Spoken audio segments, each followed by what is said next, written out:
Everybody thinks depression is always immersion in the darkness, but this isn't necessarily true. There's a meme floating around on social media that shows celebrities who have taken their lives, such as Robin Williams. They look very elated. They're smiling. They look like they're on top of the world. And the top of the meme says, "This is what depression looks like." So when you're depressed, you're not always down in the dark. You're because of what's going on in here. Your emotions fluctuate. It's just like a wild roller coaster. You could be down in the dark 1 hour and then feeling like you've had some of the most happiest moments of your life the next.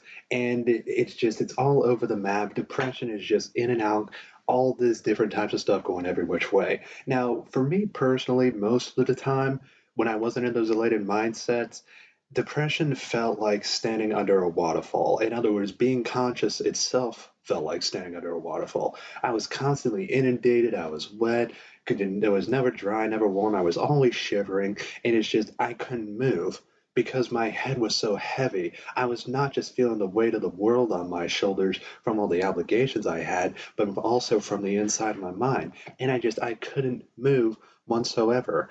And it's just you have this narrative that's going on inside your head, all these voices, your body's going a million miles per hour, one thought after the other, all day, every day, and the only relief you ever get is sleep. But you, although that goes by the blink of an eye, assuming you don't have severe insomnia, but it's just it can feel like nobody's ever going to understand you because there's all this shit going on in here. And when you try to talk, when you try to take those words out of your mouth, there's such a discrepancy. I mean, you're divulging something which hollows out bones, sets muscles ablaze, boils the abdomen, droops the skin, and implodes the mind. And it's just when you hear that discrepancy between what's going on in here and what's coming out of your mouth, so much meaning is lost. So the language feels so superficial, so flat, that it's just so broken. You feel like you're some undeveloped flat character in some novel written by a mediocre author. And it's just talking to anybody feels so broken all the time. I mean, depression is, despite the fact that there are all these people who say they've gone through something similar, they could help you and they want to talk to you about it.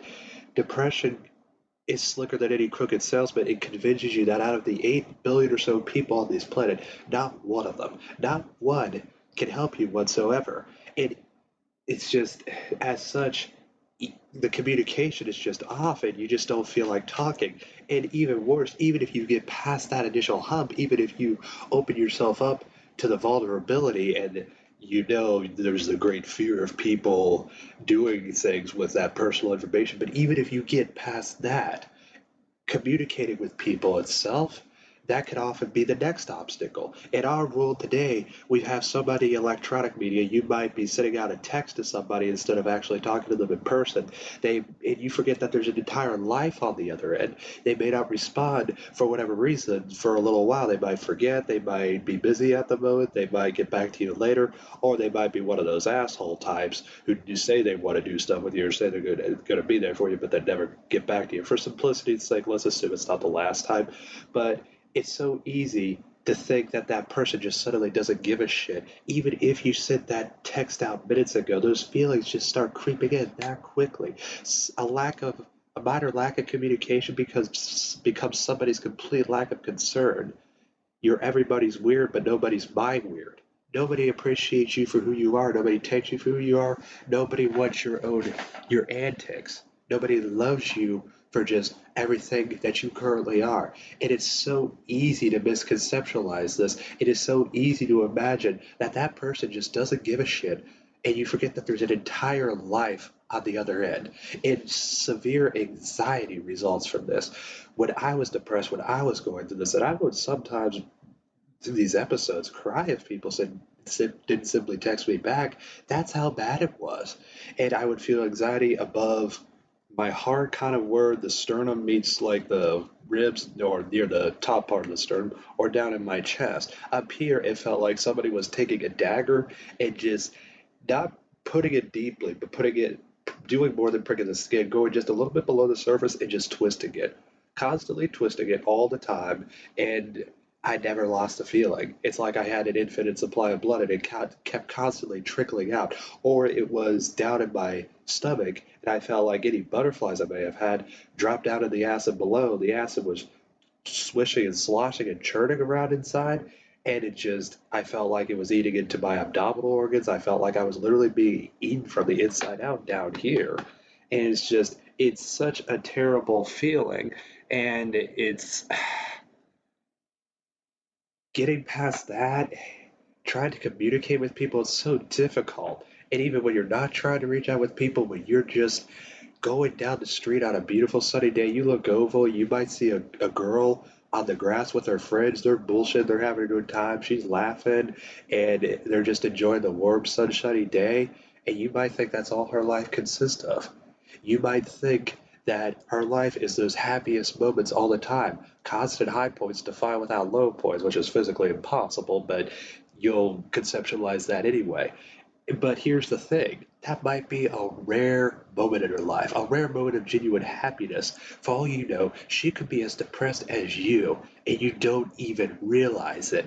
I mean, essentially, let's say the roles are reversed. The next day, you happened to get together with friends. It's another beautiful sunshiny day, and you're the one sitting on the grass bullshitting with them under the sunshine, laughing your ass off, etc. And now she's walking by where you were, and now she looks over to you, and she thinks that's your entire lifestyle. She thinks that's what you experience every day. That's every day for you. But in reality, both of you are depressed. And it's so easy to have this misconception, this different thing that's when in reality you are both on the same level of you are both experiencing depression, but you see each other and you don't realize it. You think that's what their entire life consists of. And this depression can affect the most happy, radiant, successful people. Those people you think can do it all, constantly pushing through one obstacle after the other, they might be plagued by depression and you don't even realize it. They just are a little better at hiding it. These people are extraordinary, but they struggle with the ordinary. You never know. So this is why you got to go out and talk to people. This is why you got to take initiative. This is why you have to. The only way to break through that vision is to break the feedback loop of the mind by going out and finding something else to replace it with, finding something to change your conception, so to speak. And for all you know, these people, somebody going through something so similar to you, could be walking right down the street in the opposite direction of you. You could make eye contact with him or her, and maybe you told yourself you want to strike up a conversation with people, so you end up doing that. Let me read you a brief passage in a book that I published a couple years ago. This won't take very long, maybe 2 minutes or so, but I think it kind of goes along with this weird perspective of just like thinking like you think everybody else is happy while you're the only one who's depressed, that nobody can possibly understand you, that it's futile to talk, it's futile to reach out, it's futile to send these messages, etc. But in reality, these people are closer than you think. So imagine you told yourself you were going to talk if you had an opportunity to do so. That's a little precursor to set this thing in place. So let me read here. Walking down the street with an underlying sadness, you glance at a person coming towards you. She has it exponentially simpler than you do. After all, you're the one with the voices and episodes in your head, and she is simply passing by without a worry in the world. She meets your glance when you both stop on the sidewalk. You have it exponentially simpler than she does, since she is the one with the voices and episodes in her head. After all, you are simply passing by without a worry in the world. Since you told yourself to try, you initiate a conversation with her. Sitting at a table, you receive surface-scratching expressions of her mind through her words, lowering the volume of what speaks in your head. But these are just sentences. Everything for her is very linear. On your turn to speak, she receives surface-scratching expressions of your mind through your words, lowering the volume of what speaks in her head. But these are just sentences. Everything for you is very linear. Feeling something beyond what's everyday to you, you ask her for her contact information. She gladly exchanges with you. Upon banter of doing these things together, you two become good friends. With detailed memories of her, you think you know who she is. She only has minor problems, though. Day to day is more difficult for you. With detailed memories of you, she thinks she knows who you are. You only have minor problems, though. Day to day is more difficult for her. Having found someone that's good at listening, you ask if you could speak to her about something. Long after your mind slowed the clocks down, you found someone to trust. You told yourself earlier that you were going to open up, but you tell yourself again since you're this far. Long after her mind slowed the clocks down, she found someone to trust. She told herself earlier that to open up, but she tells herself again she's this far. Whoever takes the initiative in becoming vulnerable in this conversation, electricity between you and her results in mutual emotional shock. All four eyes watered, both diaphragms spasm, and you two embrace with all the strength in your arms. She is you, you are her. She was as close by as walking in the opposite direction on a street. So basically, what that says, it constantly vacillates between your perspective and her perspective. And it's just somebody you briefly talk to on the street, and you meet her for lunch one day, you receive surface scratching expressions of her mind, things that are just on the surface. She does the same for you, but neither one of you thinks that the other has any problems. And then you become good friends, you banter, you do more shit together, you two start talking about slightly deeper stuff, but you still think she only has minor problems. She still thinks you only have minor problems. Even after all that time, it's still difficult to see that she has something on her mind just as severe as you. And then once you speak to her about something, you tell yourself you're going to go through with this because you know it's going to be very hard. And simultaneously, she's telling herself the same thing. Whichever one of you speaks first, you find out that you two are going through the exact same thing and you have that mutual emotional shock. You are her, she is you, and you just embrace because you never thought there'd be somebody who would understand. And she was as close by as walking in the opposite direction of the street. I don't care what kind of problem you have. Maybe you're lonely because you don't have any friends. Maybe you lost somebody close to you. Maybe you're trying to recover from drugs and alcohol. You can go to any city anywhere in the world, and almost certainly passing by in the street in the opposite direction is somebody with the exact same or at least a similar problem that you do, who if you talk to, you can mutually support one another. And it's just, they're right there. And you just have to start that conversation. You have to go out and find these people if you don't have any friends. If you have friends you can rely on, you've got to reach out to them. You've got to try and keep communicating. You've got to talk. You've got to go see a psychologist. You've got to maybe get on a few drugs that'll give you a boost. You've got to go out and immerse yourself in new things. You've got to go out and overcome that anxiety, those misconceptions, because you're not going to rewire your mind in any other way. This thing is just going to keep going squirrely if you don't do any of this. You're going to be all alone in your house, stuck on your bed, clutching your pillow because you have no significant other to hold close to you.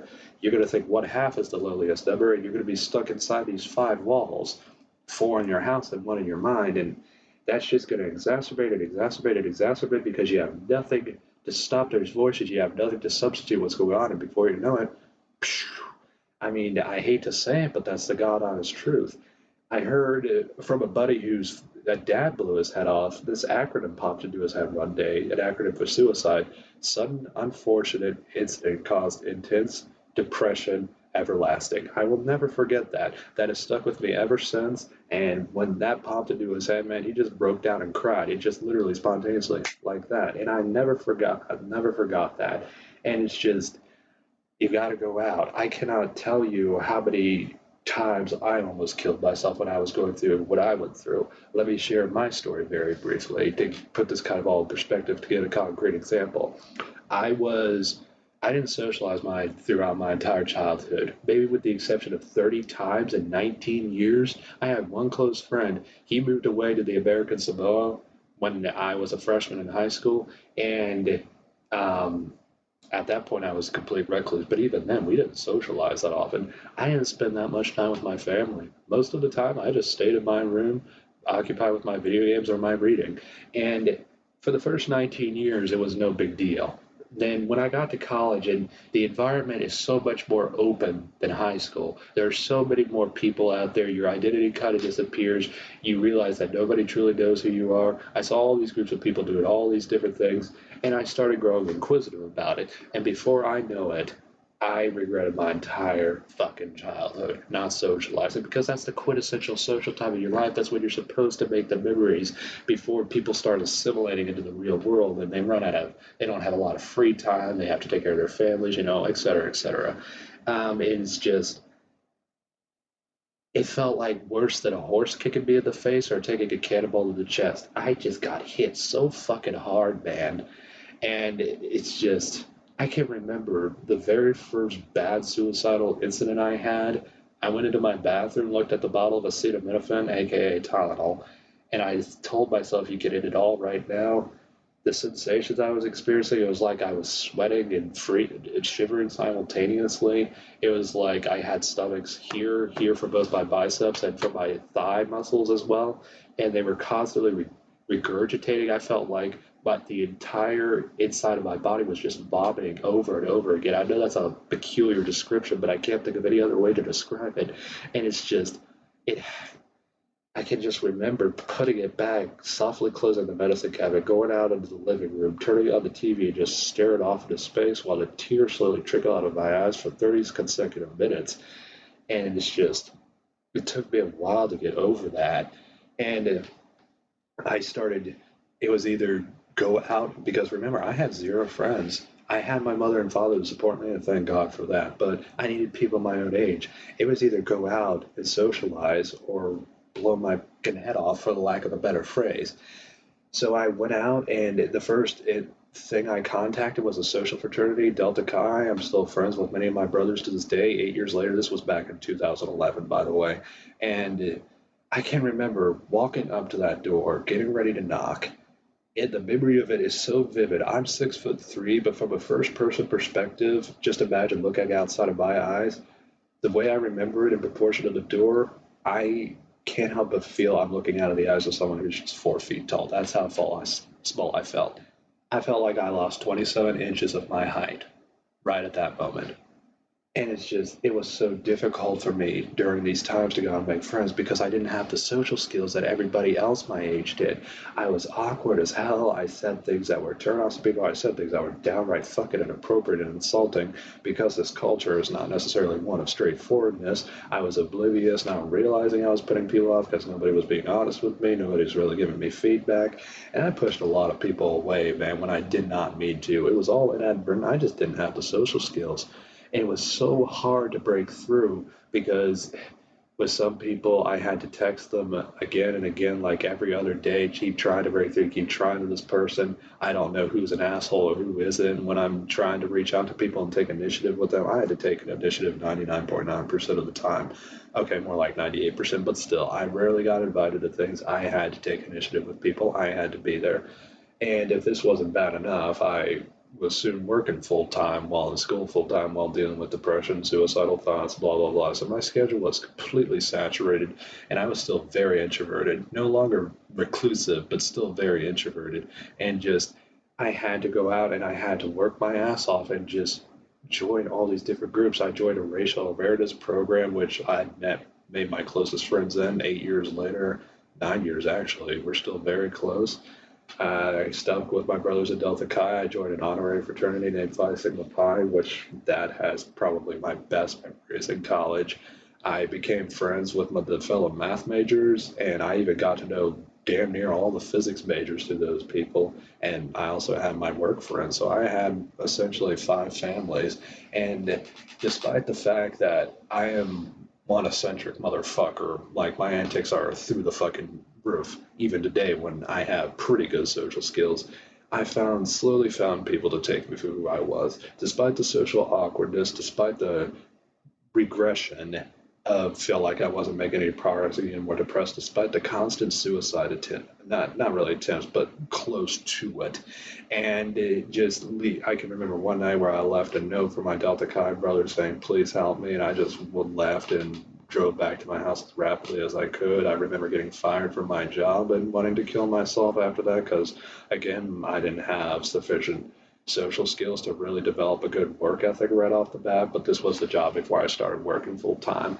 And I can remember all those episodes very vividly. And here I am today, 8 years, 8.5 years later, give or take, 9 years later, and I have these close friendships. I have all these great memories, and I am so glad I stepped outside of my comfort zone and went out and made all these memories, went out and made all this fucking stuff happen, and I'm just so glad today. So it's so easy to misconceptualize it in that moment. It's so easy to think that nobody loves you, that nobody will ever love you. But you gotta go out and try. Time out with friends is to depression as antibiotics are to severe infection. I don't know how else to put it. It is the best thing you can do. Even in my opinion, I was seeing a psychologist and I was on Prozac for a while, and it was even better than that. But by all means, talk to people. Go out and communicate with your friends. Hang out with them. If you don't have any friends, you've got to go out there and make it happen. You have got to. I didn't have any. I started from scratch, complete fucking scratch. I had no social skills. I was completely isolated. I was working full time, and I still made it happen. I can't promise you anything. I'm not going to guarantee anything, but you will almost certainly be looking back on this day, however many years later, and say, I'm glad I made those decisions. You can beat your depression. You can overcome it. You just have to go out and you have to open up. You have to be vulnerable. You have to talk to people. Go out and see a psychologist. Get on drugs if necessary. There's no shame in it. But most importantly of all, at least relative to me because of what I went through, friends, support.